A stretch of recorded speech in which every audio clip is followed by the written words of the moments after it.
राधे राधे, जय श्री कृष्णा दोस्तों। आप सभी को शर्तिला एकादशी की ढेरों शुभकामनाएं। ईश्वर करे आपको आपकी एकादशी का पूरा फल प्राप्त हो। भगवान विष्णु और माता लक्ष्मी के श्री चरणों का ध्यान करके आइए अब हम एकादशी व्रत की प्रमुख प्रमुख व्रत कथाएं सुनते हैं। सबसे पहले शर्तिला एकादशी की मुख्य कथा का श्रवण करते हैं।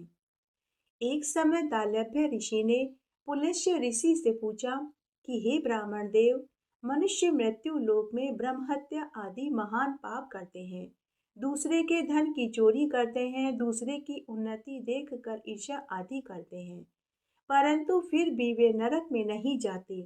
इसका क्या कारण है?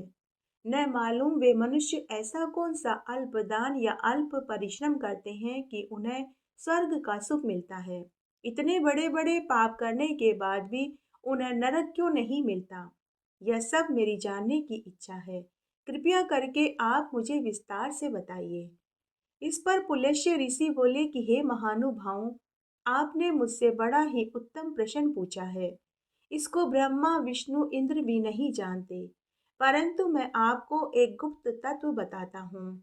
माघ मास के आने पर मनुष्य को स्नान करके अपने शरीर को शुद्ध करना चाहिए। इंद्रियों को वश में करके काम क्रोध लोभ मोह ईर्ष्या अभिमान आदि का त्याग करके भगवान हरि का स्मरण करना चाहिए। हाथ पैर धोकर पुण्य नक्षत्र में गोबर कपास तिल मिलाकर के कंडे बनाने चाहिए। इन कंडों से 108 बार हवन करें। यदि इस दिन मूल नक्षत्र और द्वादशी हो तो नियम से रहें, ब्रह्मचर्य का पालन करें। स्नान आदि नित्य क्रिया से शुद्ध होकर भगवान हरि का पूजन करें, रात्रि जागरण करें। एकादशी के दिन व्रत करने और रात्रि जागरण और हवन करने का अक्षय फल प्राप्त होता है। दूसरे दिन धूप दीप नैवेद्य से भगवान की पूजा करके खिचड़ी का भोग लगाना चाहिए। खिचड़ी में तिल अवश्य डालना चाहिए। इस दिन कृष्ण भगवान का पूजन करना चाहिए। पेठा नारियल सीताफल सुपारी सहित अर्घ्य देना चाहिए और स्तुति करनी चाहिए और कहना चाहिए कि हे भगवान, आप अशरणों को शरण देने वाले हैं। आप संसार में डूबे हुओं का उद्धार करते हैं। हे पुंडरीकाक्ष, हे कमल नेत्रधारी, हे विश्व भगवान, हे जगत गुरु, आप लक्ष्मी जी सहित मेरे इस तुच्छ अर्घ्य को स्वीकार कीजिए। इसके बाद ब्राह्मण को जल से भरा हुआ घड़ा दान में देना चाहिए। ब्राह्मण को श्यामा गाय और तिल पात्र देना अच्छा होता है। कहते हैं कि शर्तिला एकादशी के दिन मनुष्य जितने तिल का दान करता है वह उतने ही वर्ष तक स्वर्ग में आनंद सुख भोगता है। तिल का स्नान करने, तिल का उपटन करने, तिल का हवन करने, तिलो उद्दक, तिल का भोजन और तिल का दान करने, इन 6 प्रकार से तिल का दान करने के कारण ही इस एकादशी को षटतिला एकादशी कहा गया है। कहते हैं कि आज के दिन उपवास करने तिल का दान करने से मनुष्य के 6 प्रकार के पाप नष्ट हो जाते हैं। तब पुलस्त्य ऋषि ने कहा कि हे महानुभावों, तब एक बार नारद मुनि ने भगवान हरि से पूछा था कि हे ईश्वर, आपको नमस्कार है। हे ईश्वर, इस षटतिला एकादशी का क्या पुण्य है, क्या कथा है, कृपा करके आप हमें विस्तार से बताइए। तब भगवान श्री कृष्ण नारद मुनि से बोले कि हे देव ऋषि, मैं तुमसे आंखों देखी सत्य कथा सुनाता हूँ, तुम ध्यान से सुनो। प्राचीन काल में मृत्युलोक की यह सत्य घटना है। प्राचीन काल में मृत्युलोक में एक ब्राह्मणी थी। वह सदैव व्रत करती थी और मेरा पूजन करती थी। एक समय उसने माघ मास में 1 महीने तक स्नान और व्रत किया और मेरा पूजन किया, जिससे उसका शरीर अत्यंत ही दुर्बल हो गया। परंतु उसने कभी भी देवताओं और ब्राह्मणों को धन वस्त्र और अन्न का दान नहीं किया। तब मैंने सोचा कि इस ब्राह्मणी ने व्रत आदि से तो अपना शरीर शुद्ध कर लिया, इससे इसको वैष्णव लोक तो मिल जाएगा, परंतु इसने कभी भी अन्न वस्त्र और धन का दान नहीं किया, इससे इसको मुक्ति नहीं मिलेगी। ऐसा सोचकर मैं मृत्यु लोक में ब्राह्मणी के पास अन्नदान मांगने के लिए अक्षय पात्र लेकर गया। अक्षय पात्र लेकर मैं इसलिए गया था कि ब्राह्मणी जो भी चीज उस अक्षय पात्र में दान करेगी तो वह दान उसका अक्षय होकर परलोक में संचित हो जाएगा। यही सोचकर मैं उस ब्राह्मणी की झोपड़ी पर भिक्षा मांगने पहुंच गया।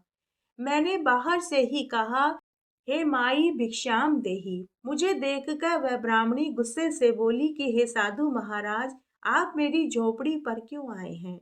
तब मैंने उस ब्राह्मणी से कहा कि माई, मैं बहुत भूखा हूँ, मुझे खाने के लिए अन्न चाहिए।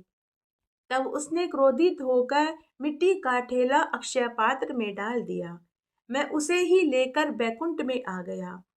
कुछ समय बीतने के बाद उस ब्राह्मणी ने शरीर त्याग दिया और वह स्वर्ग में पहुंच गई। मिट्टी का ठेला अक्षय पात्र में दान देने से उसे स्वर्ग में सोने का घर मिला, परंतु उसका वह सोने का घर सभी वस्तुओं से शून्य था।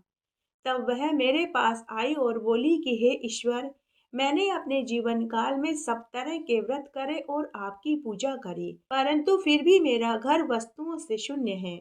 तब मैंने उस ब्राह्मणी से कहा कि हे ब्राह्मणी, तुम याद करो, एक बार तुमने पूरे माघ मास में स्नान व्रत किया था, तब मैं तुमसे दान मांगने आया था।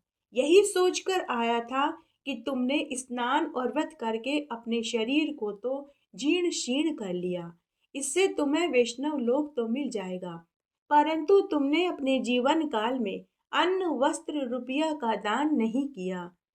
मैं तुमसे अन्न वस्त्र रुपया दान लेने आया था, लेकिन तुमने मुझे अक्षय पात्र में मिट्टी का ठेला दान में दिया।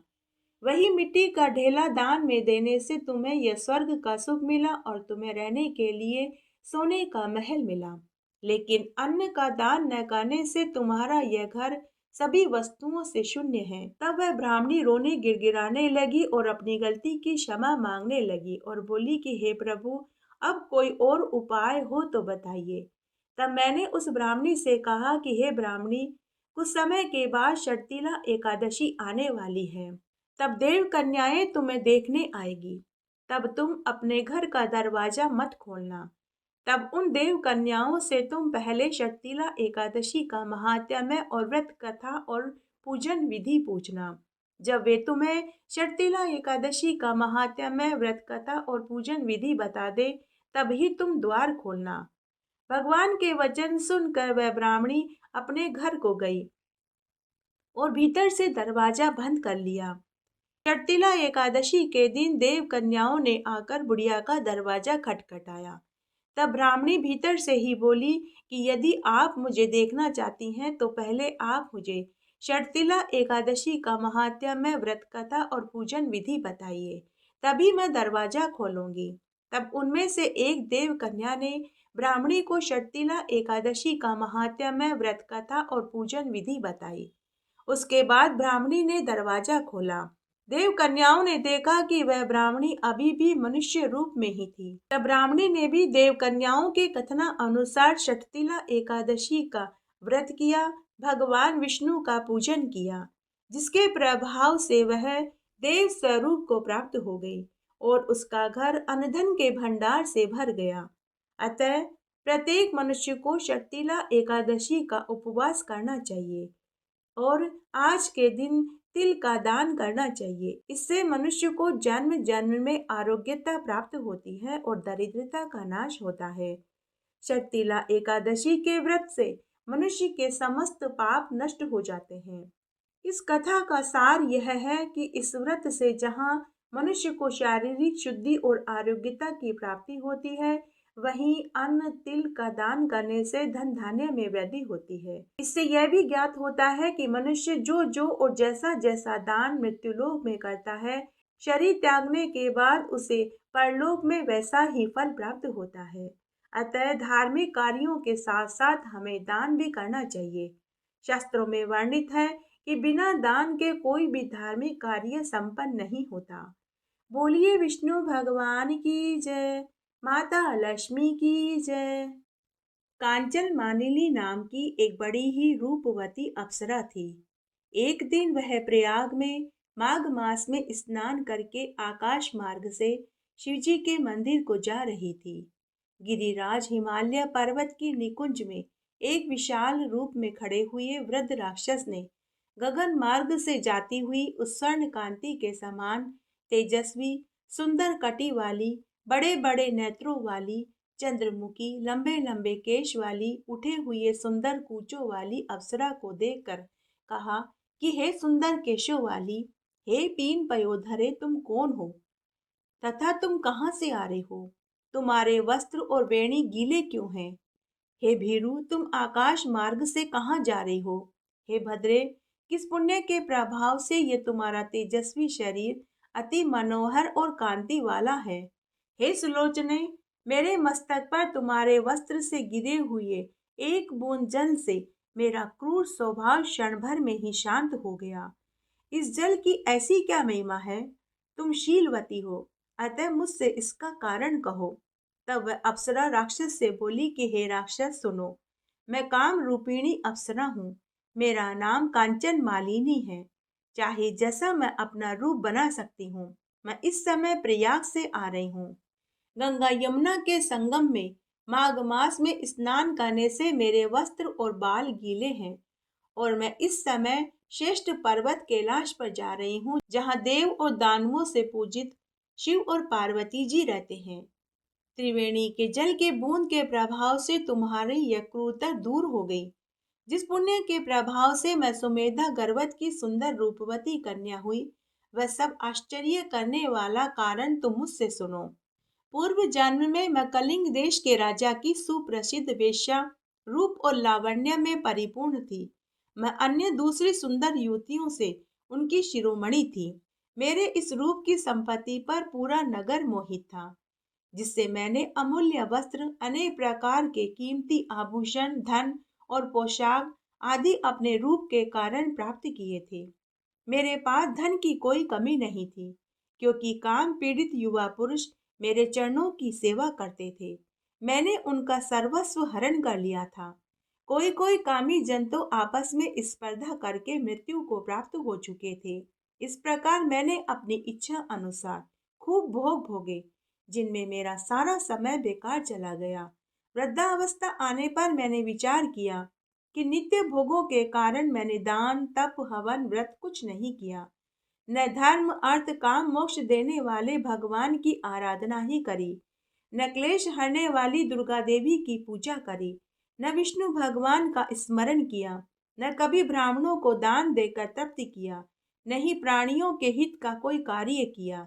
नहीं मैंने अपने जीवन काल में कुएं, तालाब, बावड़ी खुदवाए। नहीं मैंने छायादार वृक्ष और फल और फूलों के पेड़ लगाए।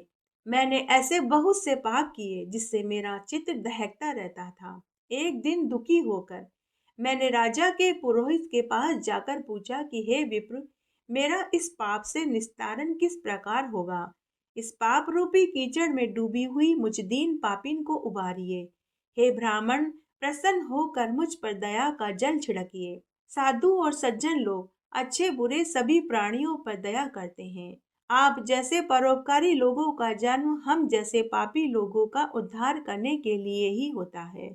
इस तरह मेरे दीनहीन वचन सुनकर मुझ पर दया करके राजपुरोहित ने मुझसे कहा कि हे सुमुखी, मैं तेरे सभी निषिद्ध आचरणों को जानता हूँ। अब तू मेरी बात मानकर शीघ्र ही प्रजापति के क्षेत्र प्रयाग को चली जा। वहां पर जाकर प्रयाग स्नान करना, इससे तेरे जीवन भर के सारे पाप नष्ट हो जाएंगे। तीर्थ में जाकर मन से भी अशुद्ध कर्म मत करना।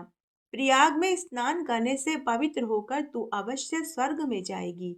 हे भामिनी, तीर्थ स्थान को छोड़कर अन्य स्थान पर किए हुए जितने भी पाप हैं, वे उसी समय प्रयाग में स्नान करने से नष्ट हो जाते हैं।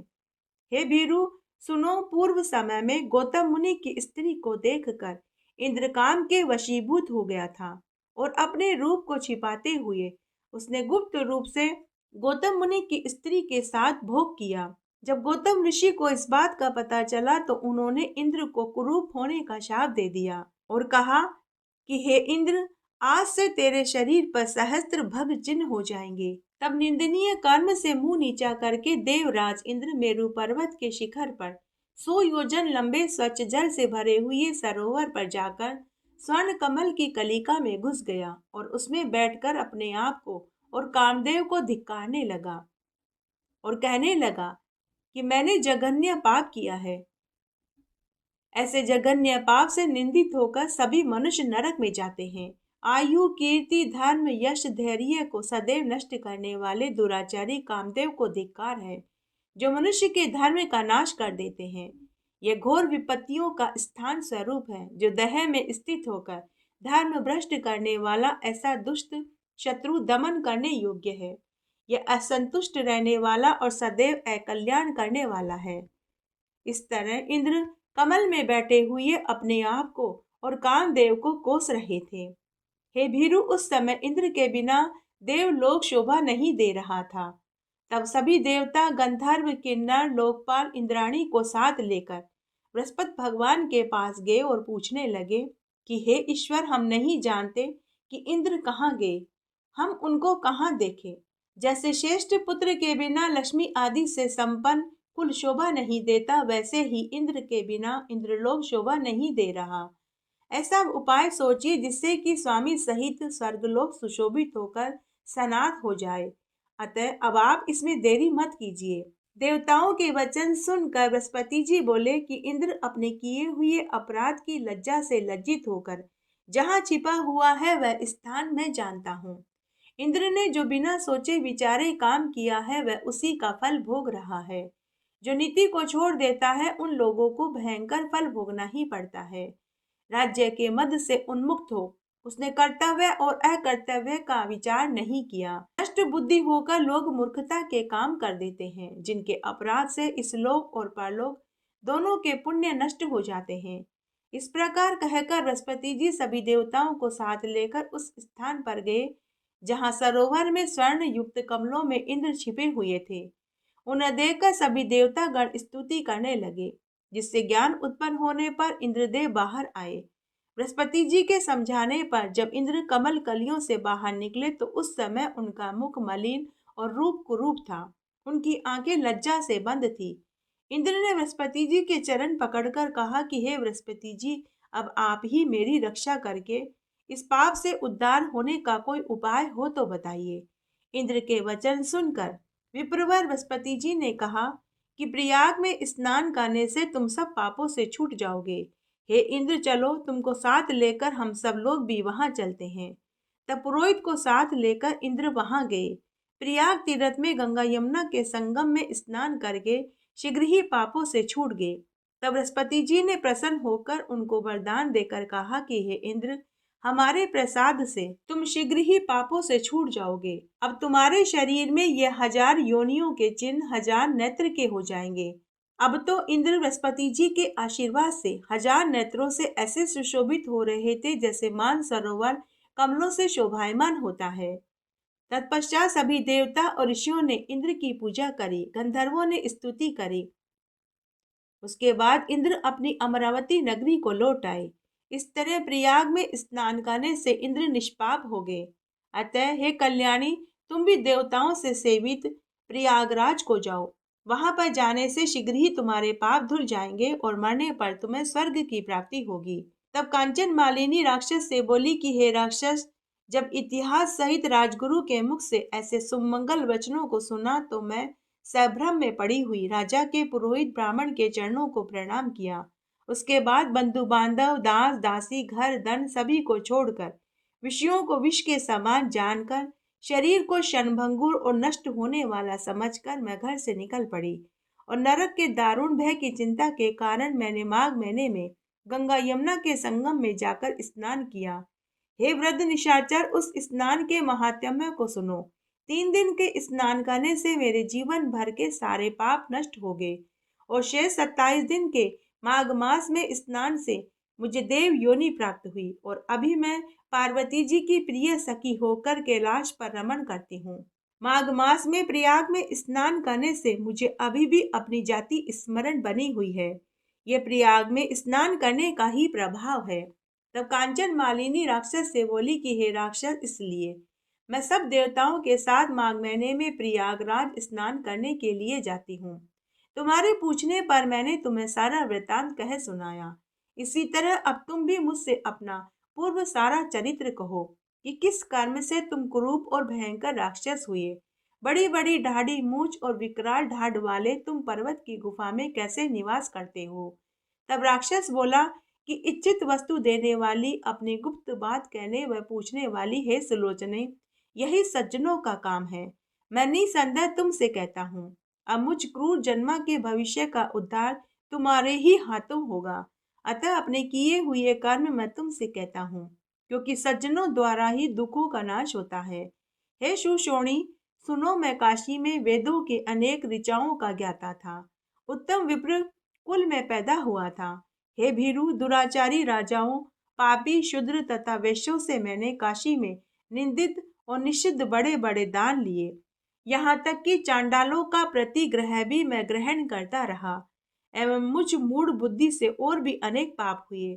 ऐसा कोई कर्म नहीं था जो मैंने न किया हो। हे सुंदरी, अविमुक्ति क्षेत्र में अणुमात्र भी पाप करने से वह पाप मेरु पर्वत के समान हो जाता है। उस जन्म में मैंने थोड़ा सा भी धर्म नहीं किया था। तत्पश्चात मेरी मृत्यु हो गई। तीर्थ में मरने से मैं नरक में नहीं गया। तीर्थ स्नान में मरने वाला कैसा भी पापी क्यों न हो, नरकगामी नहीं होता। अतः इस व्रज पाप के कारण मैं हिमालय पर्वत पर अत्यंत क्रूर पापी राक्षस की योनि में जन्मा। इसके बाद 2 बार गिद्ध योनि में, 3 बार व्याघ्र योनि में, 2 बार सर्प, 1 बार उल्लू और 9वीं बार नीच सूकर की योनि में पैदा हुआ था। तब से अब तक यह राक्षस योनि का 10वां जन्म है, जिससे मेरे जन्म के हजारों वर्ष व्यतीत हो गए। इस दुख से मेरा उद्धार नहीं होता। हे भामिनी, मैंने इस स्थान को 3 योजन पर्वत जीव जंतुओं से रहित कर दिया। बहुत से निरपराध जीवों को मैं खा गया। इस नीच कार्य में मेरा चित्त बराबर दहकता रहता है। तुम्हारे दर्शन एवं अमृत रूपी जल के छिड़काव को पाकर मेरे चित्त में ठंडक आई है। यही सत्य संगति का प्रभाव है। मैंने अपने दुख के ये सारे कारण तुमसे कहे। हे सुभ्रु, मेरा इस दुख रूपी समुद्र से पार कैसे होगा? राक्षस के दीनहीन वचन सुनकर चित्त में दया लाकर और धर्म दान देने के मन में निश्चय कर कांचन मालिनी ने उस दैत्य से कहा कि हे राक्षस, मैंने ये दृढ़ प्रतिज्ञा कर ली है, मैं अवश्य ही तुम्हारी मुक्ति के लिए शीघ्र प्रयत्न करूंगी। मैंने प्रत्येक वर्ष में अनेक माघ स्नान किए हैं तथा ब्रह्म क्षेत्र प्रयाग में गंगा यमुना के संगम में श्रद्धा पूर्वक जितनी बार स्नान किया है उसकी कोई संख्या नहीं है। परंतु धर्म का आचरण गुप्त रखना चाहिए। मुनियों ने दीन एवं दुखी लोगों को ही दान देने की प्रशंसा करी है, उसका अनुभव मैंने भी किया है। अतः शीघ्र ही पापों को नष्ट करने वाले उस पुण्य को मैं तुम्हें सौंप दूंगी, जिसके प्रभाव से तुझे भी स्वर्ग की प्राप्ति होगी। यह कहकर उसने अपने वस्त्र को निचोड़कर उसके जल को हाथ में लेकर माघ स्नान का फल उस वृद्ध राक्षस को दे दिया। तब उस पुण्य से उस राक्षस ने उसी क्षण अपने राक्षसी शरीर को छोड़ दिया और तेज में सूर्य के समान देव स्वरूप का हो गया। वह आनंद से प्रफुल्लित होकर देवताओं के विमान पर चढ़कर आकाश में अपनी कांति से दिशाओं को प्रकाशित करता हुआ दिव्य रूप धारण किए हुए दूसरे सूर्य की भांति सुशोभित हुआ और उस कांचन मालिनी की प्रशंसा करने लगा और बोला कि हे भद्रे, ईश्वर ही जानता है कि तुम्हारे इस उपकार से ही मेरा उद्धार हुआ है। अब मेरे ऊपर दया करके सब नीतियों से पूर्ण, सब धर्मों के करने वाली श्रेष्ठ शिक्षा मुझे दो, जिससे मैं भविष्य में कोई पाप न कर सकूं। यह सब सुनकर फिर तुम्हारी आज्ञा पाकर मैं स्वर्ग को चला जाऊंगा। उसके मधुर वचन कहने पर कांचन मालिनी ने बड़े ही प्रेम पूर्वक उसे धर्म का उपदेश दिया और कहा कि हे दैत्य, सदैव हिंसा त्याग कर धर्म का पालन करो, साधु पुरुषों की सेवा करो, काम आदि शत्रुओं पर विजय प्राप्त कर दूसरे के गुण और दोष की चर्चा छोड़कर सत्य बोलो, शिव और वासुदेव भगवान की पूजा करो, अस्थि मांस और रुधिर से व्याप्त दह से गर्व को त्याग कर पत्नी पुत्र आदि की सदैव ममता त्यागो, संसार को दिन रात क्षणभंगुर देखो, वैराग्य भाव में चित लगाकर योगी बनो। हे दैत्य, ये धर्म का मार्ग मैंने तुम्हें बताया। अब शील युक्त हो, राक्षस शरीर छोड़कर देव शरीर धारण करो, तेजस्वी होकर जल्दी ही स्वर्ग के सुखों को भोगो। यह कहकर कांचन मालिनी चुप हो गई। ऐसा धर्म उपदेश सुनकर प्रसन्न चित्त संतोष पूर्वक राक्षस ने कहा कि हे कल्याणी, तुम नित्य प्रसन्न चित्त रहो, तुम्हारा सदैव कल्याण हो। जब तक सूर्य चंद्रमा आकाश में रहे तब तक तुम कैलाश पर शिव के पास आनंद से विचरण करो और उमा के चरणों में तुम्हारा अखंड प्रेम बना रहे। हे माता, तुम सदैव धर्मनिष्ठ और तपोनिष्ठ बनी रहो।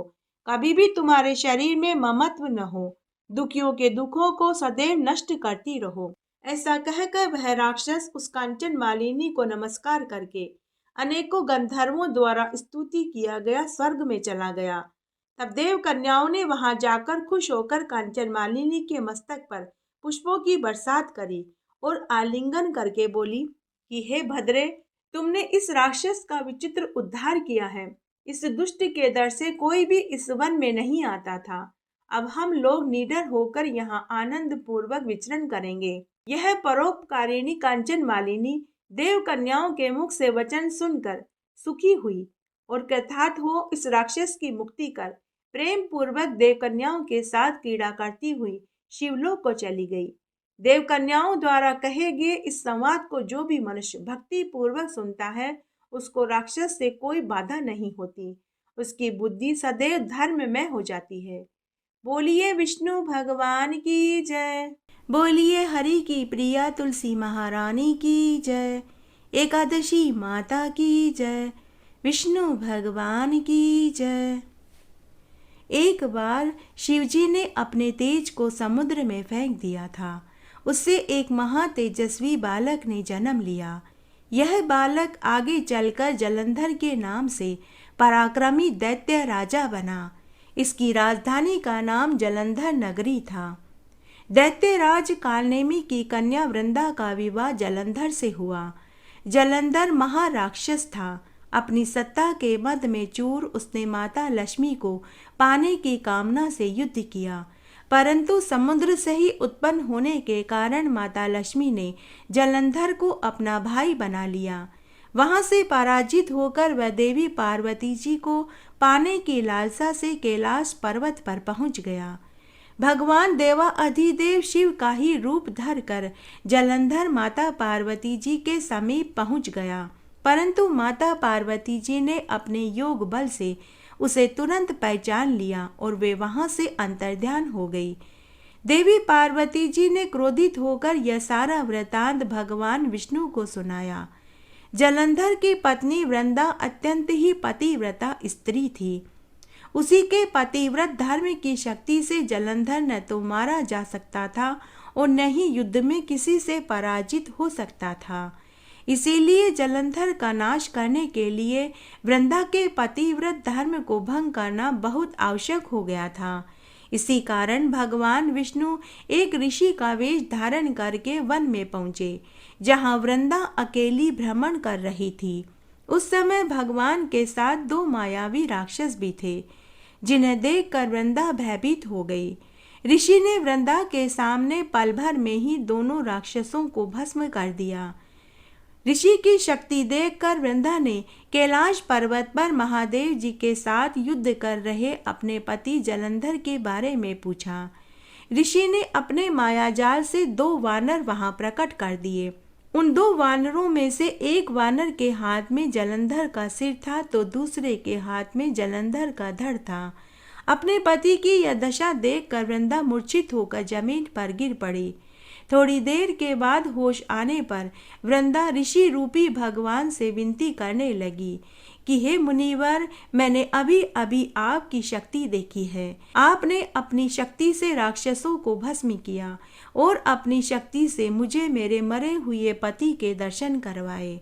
अब आपसे विनती है कि आप मेरे पति को जीवित कर दीजिए। ऐसा कहकर वृंदा करुण विलाप करने लगी और ऋषि रूपी भगवान के चरणों में गिर पड़ी। भगवान ने अपनी माया से पुनः जलंधर का सिर और धड़ जोड़ दिया, परंतु स्वयं भी उसके शरीर में प्रवेश कर गए। इस बात का पता वृंदा को नहीं चला। वृंदा को इस छल का तनिक भी आभास नहीं हुआ। जलंधर बने भगवान वृंदा के साथ पति पत्नी के रूप में रहने लगे। इससे वृंदा का पतिव्रत धर्म भ्रष्ट हो गया। ऐसा होते ही वृंदा का पति जलंधर भगवान शिव के हाथ युद्ध में मारा गया। तब एक बार रमण करते समय वृंदा ने भगवान विष्णु को पहचान लिया। जब वृंदा को सारी बात का पता चला तो वह क्रोधित होकर भगवान विष्णु को हृदयहीन शिला होने का शाप दे दिया। अपने भक्त के शाप को भगवान विष्णु ने स्वीकार कर लिया और शालिग्राम पत्थर बन गए। षष्ठी के पालनकर्ता के पत्थर बन जाने से ब्रह्मांड में असंतुलन की स्थिति पैदा हो गई। यह देखकर सभी देवी देवताओं ने वृंदा से प्रार्थना करी कि वह भगवान विष्णु को शाप से मुक्त कर देवे। वृंदा ने भगवान विष्णु को शाप से मुक्त तो कर दिया, परंतु उसने खुद आत्मदाह कर लिया। जहाँ वृंदा भस्म हुई वहाँ तुलसी का पौधा उगाया। भगवान विष्णु ने वृंदा से कहा कि हे वृंदा, तुम अपने सतीत्व के कारण मुझे लक्ष्मी से भी अधिक प्रिय हो गई हो। अब तुम तुलसी के रूप में सदा मेरे साथ रहोगी। तब से हर साल कार्तिक महीने की देवउठनी एकादशी के दिन तुलसी विवाह के रूप में मनाया जाता है। भगवान कहते हैं कि जो मनुष्य मेरे शालिग्राम रूप के साथ तुलसी का विवाह कराएगा वह इस लोक और परलोक दोनों जगह विपुल यश प्राप्त करेगा। उसी दैत्य जलंधर की यह भूमि जलंधर के नाम से विख्यात है। सती वृंदा का मंदिर मोहल्ला कोट किशनचंद में स्थित है। कहते हैं इस स्थान पर एक प्राचीन गुफा भी थी जो सीधी हरिद्वार तक जाती थी। सच्चे मन से 40 दिन तक सती वृंदा देवी के मंदिर में पूजा करने से मनुष्य के सभी मनोरथ पूर्ण हो जाते हैं। जिस घर में तुलसी का पौधा होता है वहाँ यम के दूत भी असमय नहीं जा सकते।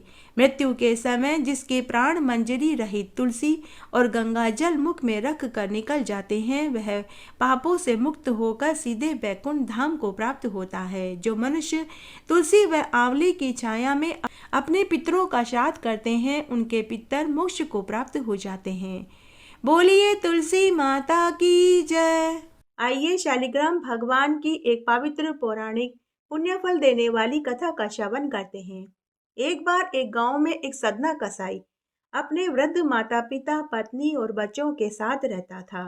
वह कसाई मांस बेचने का काम करता था, लेकिन साथ ही वह भगवान विष्णु का परम भक्त था। पूरे समय ओम नमो भगवते वासुदेवाय मंत्र का जाप करता रहता था। तब एक बार की बात है, वह तालाब पर स्नान कर रहा था कि तभी उसे वहां एक काला चमकीला सा गोल पत्थर दिखाई दिया। कसाई को वह पत्थर बहुत अच्छा लगा। वह सोचने लगा कि यह पत्थर मेरे मांस तोलने के काम आएगा, तो वह उस पत्थर को लेकर अपनी दुकान पर आ गया। अब वह कसाई उस पत्थर से मांस तोलने का काम करने लगा। तब उस कसाई ने पाया कि वह पत्थर बड़ा ही चमत्कारी है। जब कसाई को 1 किलो मांस तोलना होता तो वह पत्थर 1 किलो का हो जाता। यदि कभी कसाई को आधा किलो मांस तोलना होता तो वह पत्थर आधा किलो का हो जाता। यह देखकर कसाई के साथ वहां खड़े सभी लोगों को महान आश्चर्य होने लगा। धीरे धीरे उस पत्थर की चर्चा पूरे गांव भर में फैल गई। सभी लोग उस विलक्षण पत्थर को देखने कसाई की दुकान पर आने लगे। तब एक दिन उस पत्थर की ख्याति काशी पंडित जी ने सुनी। पंडित जी को भी बड़ी जिज्ञासा हुई कि मुझे भी उस पत्थर को देखना चाहिए कि भला वह पत्थर अपने आप को कम और ज्यादा कैसे कर लेता है। लेकिन एक कसाई की दुकान पर मैं कैसे जाऊं? मेरे लिए तो उस कसाई की दुकान पर जाना किसी पाप से कम नहीं होगा। लेकिन पंडित जी की जिज्ञासा बढ़ती ही जा रही थी। तब एक दिन पंडित जी ने सोचा कि मैं उस पत्थर को दूर से ही देख लूंगा। तो पंडित जी कसाई की दुकान पर बहुत दूर सामने जाकर खड़े हो गए।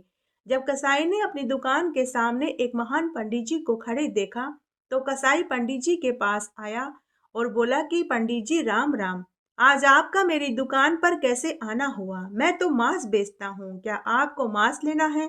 यह सुनकर पंडित जी क्रोधित हो गए और बोले कि राम राम, अरे मूर्ख, मैं तो उस पत्थर को देखने आया हूँ जो वजन के अनुसार अपने आप को कम और ज्यादा कर लेता है। तब कसाई दुकान पर आया और उस पत्थर को उठाकर पंडित जी को दिखाने लगा। पत्थर को देखते ही पंडित जी नाराज हो गए और क्रोधित होते हुए बोले कि अरे पापी दुष्ट, तूने घोर पाप किया है। यह पत्थर नहीं, यह तो शालिग्राम भगवान है। तूने शालिग्राम भगवान को मांस के पास रखा और तू शालिग्राम भगवान से मांस तोल रहा है। तेरे परिवार को नरक भोगना पड़ेगा। यह सुनकर कसाई दुखी हो गया। वह हाथ जोड़कर पंडित जी के चरणों में गिर पड़ा और बोला कि हे पंडित जी महाराज, मुझे माफ कर दीजिए। मुझे नहीं मालूम था कि यह शालिग्राम भगवान है। हे पंडित जी महाराज, अब आप इन शालिग्राम भगवान को अपने साथ ले जाइए, क्योंकि मैं तो एक कसाई हूँ। मेरा रोजगार मांस बेचने का है। यही मेरी आजीविका का साधन है। इसी से मेरे परिवार की रोजी रोटी चलती है। तब वह काशी पंडित जी शालिग्राम भगवान को अपने साथ लेकर अपने घर आ गए और खूब पूजा पाठ करने लगे। इस तरह कई दिन बीत गए। तब एक रात्रि को काशी पंडित जी को एक स्वप्न आया। स्वप्न में शालिग्राम भगवान ने काशी पंडित से कहा कि हे पंडित, मैं तेरी सेवा भक्ति से बहुत प्रसन्न हुआ, लेकिन तू मुझे वापस उसी कसाई के पास छोड़ करके आ। पंडित जी स्वप्न में ही बोले कि हे ईश्वर, लेकिन वह तो एक कसाई है और मांस बेचने का काम करता है। भला आपको उस अपवित्र स्थान पर मैं कैसे छोड़कर आ सकता हूँ। तो शालिग्राम भगवान स्वप्न में ही पंडित जी से बोले कि हे पंडित, माना कि वह कसाई है, मांस बेचने का काम करता है, लेकिन वह मेरा परम भक्त है। मैं उसका उद्धार करना चाहता हूँ, इसलिए तुम कल ही मुझे उसके पास छोड़ कर आना। स्वप्न में ही काशी पंडित ने कहा कि हे प्रभु, जैसी आपकी इच्छा। दूसरे दिन काशी पंडित जी सोकर उठे तो उन्हें रात्रि के स्वप्न वाली बात याद आई। वे उसी समय शालिग्राम भगवान को लेकर कसाई की दुकान पर पहुंचे और कसाई को स्वप्न वाली पूरी बात बताई। उसी समय उस कसाई ने मन में निश्चय कर लिया कि आज से मैं मांस नहीं बेचूंगा, बल्कि रुई बेचने का काम करूंगा, चाहे इससे मुझे और मेरे परिवार को भूखा ही क्यों न रहना पड़े। उसके बाद वह कसाई रुई धुनने और रजाई गद्दे और तकिया बनाने का काम करने लगा। अब वह रोज पूरे भक्ति भाव से शालिग्राम भगवान की पूजा करने लगा। शालिग्राम भगवान ने उसके अब तक के किए हुए जीव हत्या जैसे घिनौने पाप को धो दिया। हे शालिग्राम भगवान, जैसे आप कसाई की सेवा पूजा से प्रसन्न हुए, वैसे सबसे होना। सबके ऊपर अपना आशीर्वाद का हाथ बनाए रखना। आरती उतारो मारा पुरुषोत्तम भगवान की। आरती उतारो मारा पुरुषोत्तम भगवान की। ठाकुर जी की सेवा में राम नाम बोलती। ठाकुर जी की सेवा में राम नाम बोलती। गाय की सेवा में मारे गोबर पानी बाड़ा में। गाय की सेवा में मारे गोबर पानी बाड़ा में। आरती उतारू मारा पुरुषोत्तम भगवान की। आरती उतारू मारा पुरुषोत्तम भगवान की। ठाकुर जी की सेवा में गंगा जल जारी में। ठाकुर जी की सेवा में गंगा जल जारी में। गाय की सेवा में मारे दूध भर्यो चरी में। गाय की सेवा में मारे दूध भर्यो चरी में। आरती उतारू मारा पुरुषोत्तम भगवान की। आरती उतारू मारा पुरुषोत्तम भगवान की। ठाकुर जी की सेवा में तिलक धर्यो चमचा में। ठाकुर जी की सेवा में तिलक धर्यो चमचा में। गाय की सेवा में मारे घी धर्यो घड़ला में। गाय की सेवा में मारे घी धर्यो घड़ला में। आरती उतारू मारा पुरुषोत्तम भगवान की। आरती उतारू मारा पुरुषोत्तम भगवान की। ठाकुर जी की सेवा में माखन मिश्री दोना में। ठाकुर जी की सेवा में माखन मिश्री दोना में। गाय की सेवा में मारे छाछ राबड़ी थाली में। गाय की सेवा में मारे छाछ राबड़ी थाली में। आरती उतारू मारा पुरुषोत्तम भगवान की। आरती उतारू मारा पुरुषोत्तम भगवान की। ठाकुर जी की सेवा में नित उठ मंदिर जावती, ठाकुर जी की सेवा में। नित उठ मंदिर जावती, गाय की सेवा में मैं तो नित बुआरा लगावती। गाय की सेवा में मैं तो नित बुहारा लगावती। आरती उतारो मारा पुरुषोत्तम भगवान की। आरती उतारो मारा पुरुषोत्तम भगवान की। ठाकुर जी की सेवा में सखियाँ खड़ी छ मंदिर में। ठाकुर जी की सेवा में सखियाँ खड़ी छ मंदिर में। गाय की सेवा में मार सात ग्वाला आंगन में। गाय की सेवा में मार सात ग्वाला आंगन में। आरती उतारू मारा पुरुषोत्तम भगवान की। आरती उतारू मारा पुरुषोत्तम भगवान की। ठाकुर जी की सेवा में तुलसी माला फेरती। ठाकुर जी की सेवा में तुलसी माला फेरती। गाय की सेवा में मार गले कुमारी सोना की। गाय की सेवा में मार गले कुमारी सोना की। आरती उतारू मारा पुरुषोत्तम भगवान की। आरती उतारू मारा पुरुषोत्तम भगवान की। ठाकुर जी की सेवा से मैं बैकुंठा में जावती। ठाकुर जी की सेवा से मैं बैकुंठा में जावती। गाय की सेवा से मैं तो वेतरणी तर जावती। गाय की सेवा से मैं तो वेतरणी तर जावती। आरती उतारू मारा पुरुषोत्तम भगवान की। आरती उतारू मारा पुरुषोत्तम भगवान की। जय हो पुरुषोत्तम भगवान की जय।